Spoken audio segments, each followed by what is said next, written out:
Today we discuss Fermat's principle of least time. Fermat's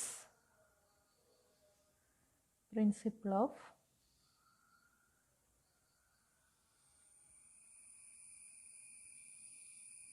least time.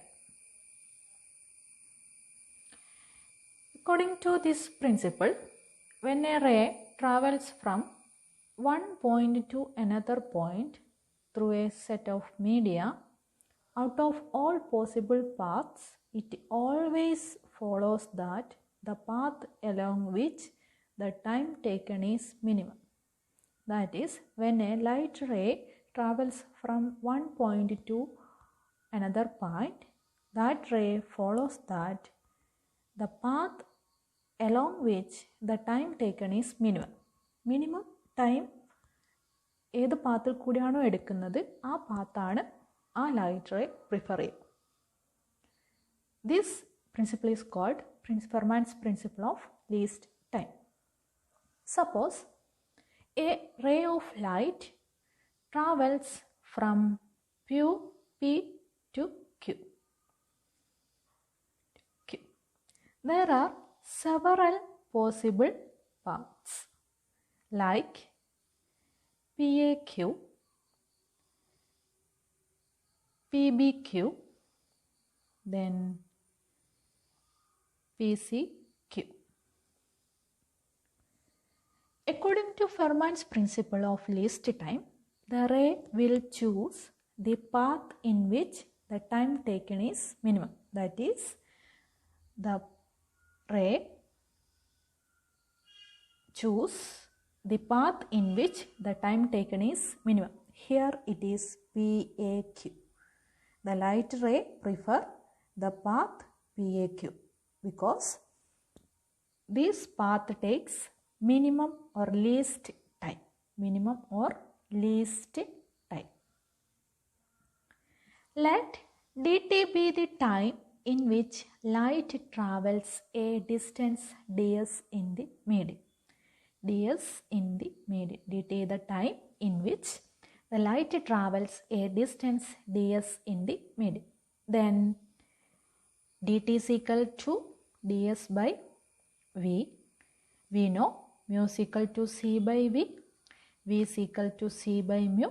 Then we substitute.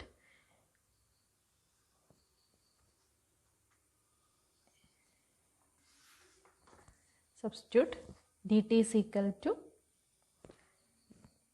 ds by b, ds divided by c by mu, that is equal to mu ds divided by c.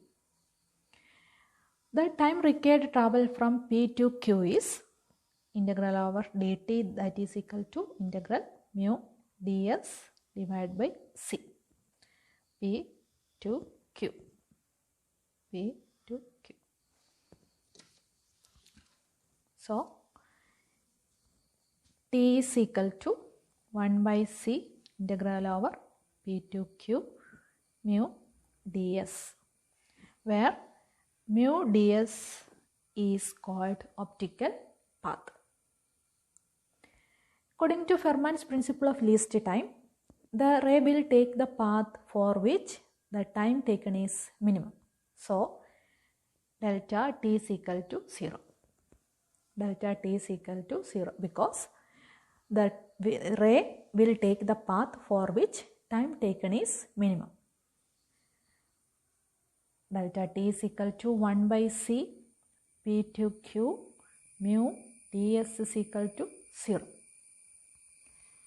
When time is minimum, optical path length is minimum.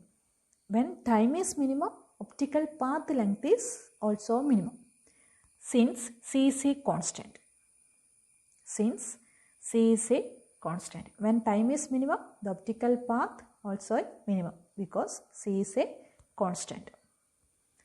Therefore, we restate the Fermat's principle as follows. Out of all possible paths, light travels along a path having the minimum optical path length.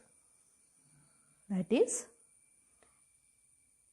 Fermat's principle restates that out of all possible paths, light travels along a path having the minimum optical path length. That is delta of P2Q mu ds is equal to 0. അതായത് ഫെർമാൻസ് പ്രിൻസിപ്പിളിനെ നമുക്ക് ഒന്ന് restate ചെയ്യാം. Light ഒരു പോയിന്റിൽ നിന്ന് മറ്റൊരു പോയിന്റിലേക്ക് travel ചെയ്യുമ്പോൾ ആ ലൈറ്റ് പ്രിഫർ ചെയ്യുന്ന പാത്ത് എന്ന് പറയുന്നത് മിനിമം ഒപ്റ്റിക്കൽ പാത്ത് ലെങ്ത്ത് ഏത് പാത്തിനാണോ ഉള്ളത് ആ പാത്ത് ആയിരിക്കും ലൈറ്റ് ചൂസ് ചെയ്യുന്നത്. Thank you. അതായത് ഫെർമാൻസ് പ്രിൻസിപ്പിളിനെ നമുക്ക് ഒന്ന് റീസ്റ്റേറ്റ് ചെയ്യാം. ലൈറ്റ് ഒരു പോയിന്റിൽ നിന്ന് മറ്റൊരു പോയിന്റിലേക്ക് ട്രാവൽ ചെയ്യുമ്പോൾ ആ ലൈറ്റ് പ്രിഫർ ചെയ്യുന്ന പാത്ത് എന്ന് പറയുന്നത് മിനിമം ഒപ്റ്റിക്കൽ പാത്ത് ലെങ്ത്ത് ഏത് പാത്തിനാണോ ഉള്ളത് ആ പാത്ത് ആയിരിക്കും ലൈറ്റ് ചൂസ് ചെയ്യുന്നത്. Thank you.